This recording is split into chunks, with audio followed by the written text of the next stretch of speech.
Hello, എല്ലാവർക്കും നമ്മുടെ അഭിരുചിയിലേക്ക് സ്വാഗതം. ഇന്ന് ഞാൻ ചെയ്യാൻ പോകുന്നത് ടേസ്റ്റി ആയിട്ടുള്ള ഒരു നല്ലൊരു ക്യാരറ്റ് പായസമാണ്. അതെങ്ങനെ ഉണ്ടാക്കുന്നതെന്ന് നമുക്ക് നോക്കാം.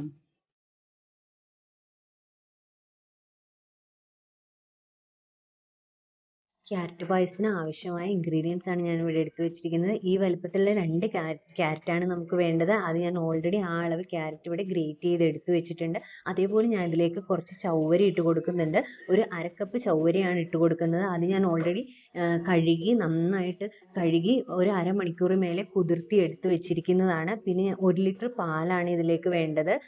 മധുരത്തിന് വേണ്ടി ഞാൻ ചേർക്കുന്നത് കണ്ടൻസ്ഡ് മിൽക്കാണ്. നിങ്ങളുടെ കയ്യിൽ കണ്ടൻസ്ഡ് മിൽക്ക് ഇല്ലെങ്കിൽ ഒരു കുഴപ്പമില്ല, പഞ്ചസാര ഇട്ട് കൊടുത്താൽ മതി. അതേപോലെ വറുത്തിടാൻ വേണ്ടിയിട്ട് അണ്ടിപ്പരിപ്പും മുന്തിരിയും ആവശ്യത്തിന് നെയ്യും ഒരു ടീസ്പൂൺ ഏലക്കാപ്പൊടിയും ചേർത്ത് കൊടുക്കണം. അത് ഞാനിവിടെ എടുത്തു വെച്ചിട്ടില്ല. അപ്പോൾ ഇനിയും നമുക്ക് ടേസ്റ്റി ആയിട്ടുള്ള ക്യാരറ്റ് പായസം ഉണ്ടാക്കാൻ തുടങ്ങാം. പായസം ഉണ്ടാക്കാൻ വേണ്ടിയിട്ട് നമുക്ക് ആദ്യം ചവ്വരി വേവിച്ചെടുക്കണം. ഒരു 1.5 കപ്പ് അളന്നെടുത്തിട്ടുണ്ട്. അത് ഞാൻ ഒഴിച്ചു കൊടുക്കുകയാണ്. 1/4 കപ്പ് ചവ്വരിക്ക് അതേ കപ്പിൻ്റെ അളവിന് 1.5 കപ്പ് വെള്ളം ഒഴിച്ചു കൊടുക്കുക. അതൊന്ന് തിളച്ച് വരുമ്പോൾ നമുക്ക് അതിലേക്ക് ചവ്വരി ഇട്ട് കൊടുക്കണം. ചവ്വരി സെപ്പറേറ്റ് ഒന്ന് വേവിച്ചെടുക്കണം. വെള്ളം ഒന്ന് തിളച്ചോട്ടെ. ഇപ്പോൾ വെള്ളം തിളച്ചിട്ടുണ്ട്. ഇതിലേക്ക് ഞാൻ ഇനി ചവ്വരി ഇട്ട് കൊടുക്കുകയാണ്. 1/4 കപ്പ്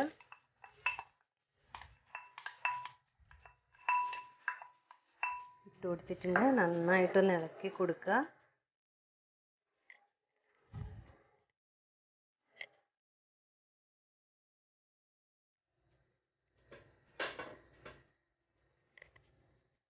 ഇതൊന്ന് തിളക്കട്ടെ. ചവ്വരി ഇട്ടതിന് ശേഷം ചവ്വരിയും തിളയ്ക്കുന്നുണ്ട്. ഇനിയും അതുവരെ നമുക്ക് ഫ്ലെയിം കൂട്ടി വെക്കാം. അതിന് ശേഷം മീഡിയം ഫ്ലെയിമിൽ വെച്ചിട്ട് ഇത് വേവിച്ചെടുക്കണം. ഹൈ ഫ്ലെയിമിൽ വെച്ച് കഴിഞ്ഞാൽ വെള്ളം വറ്റിപ്പോകും, എന്നാൽ ചവ്വരി വെന്തും കിട്ടില്ല നമുക്ക്. അതൊന്ന് ശ്രദ്ധിച്ചോളാം. മീഡിയം ഫ്ലെയിമിൽ തന്നെ വെച്ചിട്ട് വേവിച്ചെടുക്കുക. ഇത് ഇടയ്ക്ക് ഇളക്കി കൊടുക്കണം. ചവ്വരി ഒന്ന് എപ്പോഴും ഇളക്കിക്കൊണ്ടിരിക്കേണ്ട, ഇടയ്ക്കിടയ്ക്ക് ഒന്ന് ഇളക്കി കൊടുത്തോളൂ. ചവ്വരി ഞാൻ തൊട്ടടുത്ത അടുപ്പിലേക്ക് മീഡിയം ഫ്ലെയിമിൽ വെച്ചിട്ടുണ്ട്. അത് ഇടയ്ക്കൊന്ന് ഇളക്കി കൊടുത്ത് നമുക്ക് അതും വേവിച്ചെടുക്കണം. ഇതൊന്ന് ചൂടായി വരുമ്പോൾ ഇതിലേക്ക് 2 ടേബിൾ സ്പൂൺ നെയ്യ് ഒഴിച്ചു കൊടുക്കണം. അതിലേക്ക് ഫസ്റ്റ് നമുക്ക് അണ്ടിപ്പരിപ്പും മുന്തിരിയും വറുത്ത് കോരണം. ആ നെയ്യിൽ തന്നെ നമുക്ക് ക്യാരറ്റ് വഴറ്റിയെടുക്കണം. ഇപ്പോൾ പാൻ ഇവിടെ ചൂടായിട്ടുണ്ട്. ഞാൻ അതിലേക്ക് 2 ടേബിൾ സ്പൂൺ നെയ്യ് ചേർത്ത് കൊടുക്കുകയാണ്. നോക്കിയിട്ട് ചേർക്കാം, വേണമെങ്കിൽ നമുക്ക് അതിൽ കൂടുതൽ ചേർത്ത് കൊടുക്കാം. ഇപ്പം ഞാൻ 2 ടേബിൾ സ്പൂൺ നെയ്യാണ് ചേർത്ത് കൊടുത്തിരിക്കുന്നത്. അതൊന്ന് ചൂടായതിന് ശേഷം നമുക്ക് അതിലേക്ക് അണ്ടിപ്പരിപ്പും മുന്തിരിയും വറുത്തെടുക്കാം. ഫസ്റ്റ് നെയ്യ് ചൂടായിട്ടുണ്ട്. ഞാൻ അതിലേക്ക് അണ്ടിപ്പരിപ്പ് ഇട്ട് കൊടുക്കുകയാണ് ഫസ്റ്റ്. നമ്മുടെ സാഗു അപ്പുറത്തെ അടുപ്പിൽ വേവിക്കാൻ വെച്ചിരിക്കുന്നത് മറക്കല്ലേ. അതും ഇടയ്ക്ക് ഇളക്കിക്കോണം. ഞാൻ തീ നന്നായിട്ട് കുറച്ചാണ് സാഗു വെച്ചേക്കുന്നത്, ചവ്വരി വേവിക്കാൻ വെച്ചേക്കുന്നത്. അത് നമ്മൾ ഇതൊക്കെ ഒന്ന് റെഡിയാക്കി എടുക്കുമ്പോഴത്തേക്കിന് വെന്ത് കിട്ടിയാൽ മതിയല്ലോ നമുക്ക്. അപ്പോൾ അതവിടെ ഇരുന്ന് ആവുന്നുണ്ട്, അത് മറക്കരുത്. അപ്പോൾ അണ്ടിപ്പരിപ്പ് ഒന്ന് മൂത്ത് വരുമ്പോഴത്തേക്കിന് നമുക്കതിലേക്ക് മുന്തിരി ഇട്ട് കൊടുക്കണം. അപ്പോൾ രണ്ടും കൂടെ ഒന്നിച്ച് വറുത്ത് കോരിയെടുക്കാൻ പറ്റും നമുക്ക്. കരിഞ്ഞു പോവാണ്ട് തീയൊക്കെ കുറച്ച് വെച്ചോളൂ കേട്ടോ എല്ലാവരും.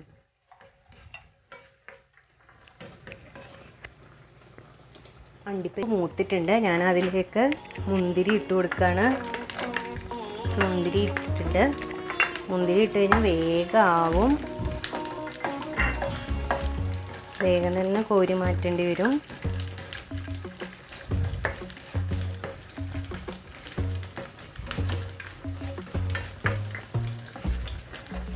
ഇപ്പോൾ മുന്തിരി ആയിട്ടുണ്ട്. ഞാനിതൊന്ന് കോരി മാറ്റട്ടെ. അണ്ടിപ്പരിപ്പ് മുന്തിരിയൊക്കെ ഞാൻ അതിൽ നിന്ന് കോരി മാറ്റി. ഇനി ഞാൻ അതിലേക്ക് എടുത്ത് ഗ്രേറ്റ് ചെയ്ത് വെച്ച 2 ക്യാരറ്റ് ഇട്ട് കൊടുക്കുകയാണ്. ക്യാരറ്റ് ഇട്ട് കൊടുത്തു. ഇത് നന്നായിട്ട് നമുക്ക് വഴറ്റിയെടുക്കണം. ഹൈ ഫ്ലെയിമിൽ വെക്കരുത്. ഹൈ ഫ്ലെയിമിൽ വെച്ചാൽ ക്യാരറ്റ് പെട്ടെന്ന് കരിഞ്ഞു പോകും, വഴണ്ടും കിട്ടില്ല. അപ്പോൾ മീഡിയം ഫ്ലെയിമിൽ തന്നെ വെച്ചിട്ട് നമുക്കിന്ന് വഴറ്റിയെടുക്കണം.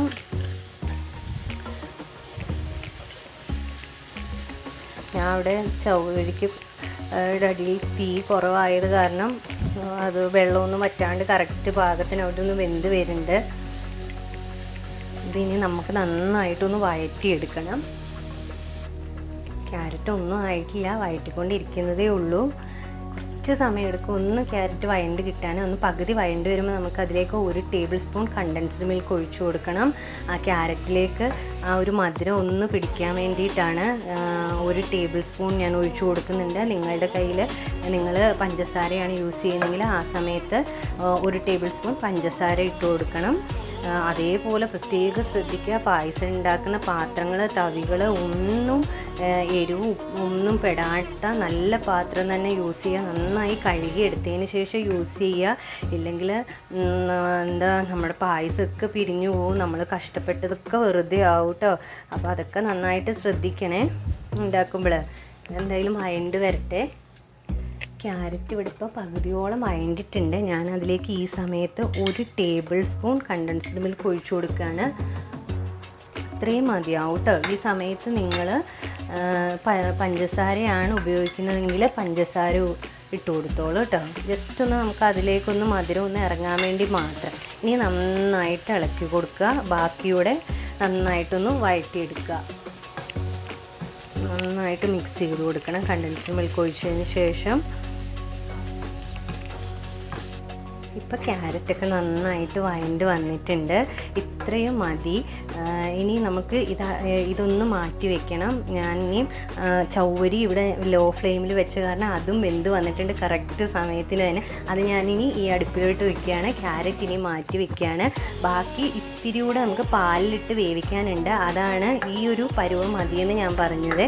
ഇനി ഞാൻ ഇതങ്ങോട്ട് മാറ്റി വെച്ചിട്ട് ചൗവരി എടുത്ത് വീണ്ടും ഈ അടുപ്പിലേക്ക് വെക്കുകയാണ്. കണ്ടില്ലേ, ചൗവരിയൊക്കെ കറക്റ്റ് വെന്ത് റെഡി ആയിട്ടുണ്ട്. നമ്മുടെ സമയവും ലാഭമായിട്ടുണ്ട്.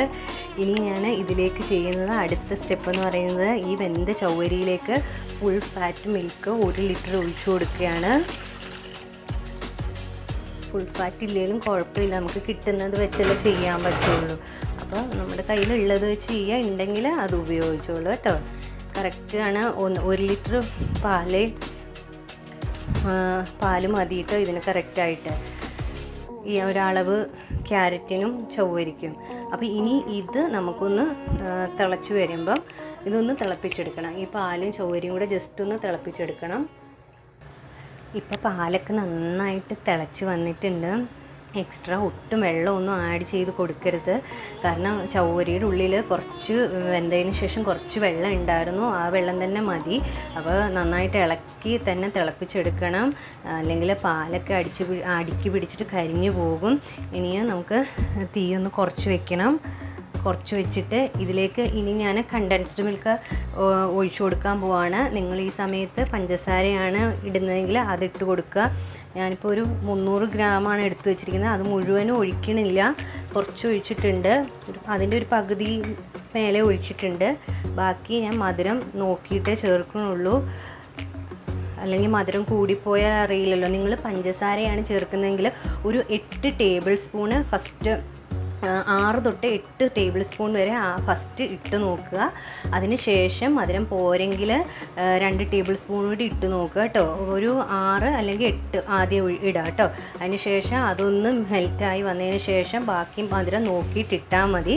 അല്ലെങ്കിൽ ഓവറായിട്ട് മധുരം കൂടിപ്പോയാൽ നമുക്ക് പിന്നെ കുടിക്കാൻ ഒരു ടേസ്റ്റും ഉണ്ടാവില്ല. ഇപ്പോൾ കണ്ടൻസ്ഡ് മിൽക്ക് ഒഴിച്ചപ്പോഴത്തേക്കിന് പാലൊക്കെ ഒരു പിങ്ക് നിറമായി. അപ്പം പഞ്ചസാരയാകുമ്പോൾ ആ ഒരു നിറം വരില്ല, അതൊന്നും കുഴപ്പമില്ല. പക്ഷെ നമ്മുടെ കയ്യിൽ ഉണ്ടെങ്കിലല്ല ചെയ്യാൻ പറ്റുള്ളൂ. ഉള്ളപ്പോൾ നിങ്ങളൊന്ന് ചെയ്ത് നോക്കിക്കോളൂ കേട്ടോ. എന്തായാലും ആ വ്യത്യാസം അറിയാമല്ലോ നമുക്ക്. അപ്പോൾ ഇനിയും നമ്മൾ ഇതൊന്ന് തിളച്ച് വരുമ്പോൾ നമുക്ക് ക്യാരറ്റും ഇട്ട് കൊടുക്കണം. വഴറ്റി വെച്ചിരിക്കുന്ന ക്യാരറ്റും ഇട്ട് കൊടുക്കണം. 1 ടീസ്പൂണ് ഏലക്കാപ്പൊടി ഇട്ട് കൊടുക്കണം. ക്യാരറ്റൊക്കെ എപ്പോഴും എടുക്കുമ്പോൾ, പായസത്തിനൊക്കെ എടുക്കുമ്പോൾ നല്ല കുറച്ച് കളറുള്ളതും നല്ല വാടാത്തതൊക്കെ ആയിട്ടുള്ള ക്യാരറ്റ് എടുക്കണം കേട്ടോ. ഇളക്കിക്കൊണ്ടിരിക്കുക, പെട്ടെന്ന് തന്നെ തിളച്ച് വരും കേട്ടോ. ഇത് ഞാനിത് ഇടയ്ക്ക് ഒന്ന് നോക്കിയപ്പം ജസ്റ്റ് ഒന്ന് ഇതെല്ലാം മിക്സ് ചെയ്തതിന് ശേഷം ഒന്ന് നോക്കിയപ്പം ഇത്തിരി മധുരക്കുറവുണ്ട്. ഞാൻ അതുകൊണ്ട് കുറച്ചുകൂടി കണ്ടൻസ്ഡ് മിൽക്ക് ചേർത്ത് കൊടുക്കുകയാണേ.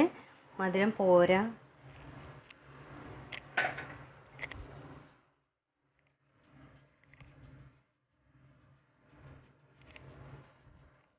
ഏകദേശം അത്രയും തന്നെ വേണ്ടി വന്നിരുന്നു കേട്ടോ. ഞാൻ എടുത്തത് തന്നെ വേണ്ടി വന്നിരുന്നു. 1 ടേബിൾ സ്പൂണോളമൊക്കെ അധികം വന്നിട്ടുള്ളൂ. ഞാൻ അതിൽ നിന്ന് 1 ടേബിൾ സ്പൂൺ എടുത്ത് ക്യാരറ്റിൽ ഒഴിച്ചിട്ടുണ്ടായിരുന്നു. ഇതൊക്കെ ഒഴിച്ചതിന് ശേഷം നന്നായിട്ട് ഇളക്കി കൊടുക്കുക. അടിക്ക് പിടിക്കാണ്ട് ഇളക്കണേ, ഇളക്കി കൊടുത്തുകൊണ്ടിരിക്കണം. ഇതൊന്ന് തിളച്ച് വന്നാൽ ഉടനെ നമുക്ക് ക്യാരറ്റ് ഇടാമേ. അപ്പോൾ ഇതെല്ലാം നന്നായിട്ട് തിളച്ചിട്ടുണ്ട്. ഇനിയും ക്യാരറ്റ് ഇടുകയാണ്. വഴറ്റി വെച്ചിരിക്കുന്ന ക്യാരറ്റ് ഇട്ട് കൊടുക്കാൻ പോവാണ് ഞാൻ. തീയൊക്കെ നന്നായിട്ട് കുറച്ച് വെക്കണം, അല്ലെങ്കിൽ ആ സമയം കൊണ്ട് അത് അടിക്ക് പിടിക്കും. അപ്പോൾ ഇനിയും ക്യാരറ്റ് ഇടുകയാണ് ഞാൻ.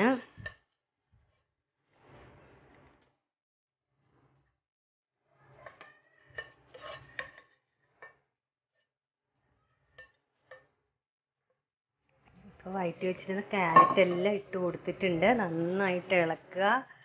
ഇട്ട് കൊടുത്തപ്പോഴത്തേക്കും നല്ല നിറം വരുന്നുണ്ട്. നല്ല നിറമുള്ള ക്യാരറ്റ് ആയിരുന്നു കേട്ടോ ഞാൻ എടുത്തത്. അപ്പോൾ നിങ്ങളും എടുക്കുമ്പോൾ നല്ല നിറമുള്ള ക്യാരറ്റൊക്കെ എടുത്തോളൂ കേട്ടോ. അപ്പോൾ നമ്മുടെ പായസത്തിന് നല്ലൊരു ഭംഗി ഉണ്ടാവും കേട്ടോ. ഇനി നമുക്കിതിലേക്ക് ഏലക്കാപ്പൊടിയാണ് ചേർത്ത് കൊടുക്കാനുള്ളത്. ഞാനിപ്പോൾ ഏലക്ക പൊടിച്ചത് ചേർത്ത് കൊടുക്കുന്നുണ്ട്. ഏലക്കയൊക്കെ ഇട്ടതിന് ശേഷം ഇനി നന്നായിട്ടൊരു 10 മിനിറ്റ് ഒരു മീഡിയം ഫ്ലെയിമിൽ ഈ ഏലക്കയും ക്യാരറ്റും പാലും എല്ലാം കൂടെ മിക്സായിട്ട് കിടക്കുക. ഒന്ന് നന്നായിട്ട് വെന്ത് വരണം. അപ്പോഴാണ് കറക്റ്റ് പാകമാവുക. ഇനി 10 മിനിറ്റ് വരെ നമുക്ക് മീഡിയം ഫ്ലെയിമിൽ ഇളക്കി ഒന്ന് വേവിച്ചെടുക്കാം കേട്ടോ. ഇപ്പോൾ പായസമൊക്കെ കറക്റ്റ് പാകമായിട്ടുണ്ട്. എല്ലാം പാകത്തിന് വന്നിട്ടുണ്ട് കേട്ടോ. എന്ത് കറക്റ്റ് പാകമായി മിനിറ്റ് വേവിക്കുക. അതിനുശേഷം നമുക്ക് ഇനി അണ്ടിപ്പരിപ്പ് മുന്തിരി ഇട്ട് കൊടുക്കാം. വറുത്ത് വെച്ചിരിക്കുന്ന അണ്ടിപ്പരിപ്പ് മുന്തിരി ഇട്ട് കൊടുക്കാം. അണ്ടിപ്പരിപ്പ് മുന്തിരി ഇട്ട് കൊടുത്തു. ഇതൊന്ന് ജസ്റ്റ് ഇളക്കി കൊടുക്കുക, അത്രയും മാത്രമേ ഉള്ളൂ. അപ്പോൾ എല്ലാവരും ഒന്ന് ട്രൈ ചെയ്ത് നോക്കണം. അതേപോലെ നിങ്ങളെ അഭിപ്രായം അറിയിക്കണം. എന്നെയും ഒന്ന് സപ്പോർട്ട് ചെയ്യണം. ആരെങ്കിലും എൻ്റെ ചാനൽ ഇതുവരെ സബ്സ്ക്രൈബ് ചെയ്തിട്ടില്ലെങ്കിൽ ഒന്ന് സബ്സ്ക്രൈബ് ചെയ്യുക. ഇഷ്ടപ്പെട്ടെങ്കിൽ ലൈക്ക് ചെയ്യുക, ഷെയർ ചെയ്യുക. തൊട്ടടുത്തുള്ള ബെല്ലൈക്കോൺ ഒന്ന് പ്രസ് ചെയ്ത് കഴിഞ്ഞാൽ ഞാൻ ചെയ്യുന്ന വീഡിയോസിൻ്റെ പുതിയ നോട്ടിഫിക്കേഷൻ നിങ്ങൾക്ക് കിട്ടുന്നതാണ്. ഇനി അടുത്ത നല്ലൊരു റെസിപ്പിയായിട്ട് കാണും വരേക്ക് നന്ദി.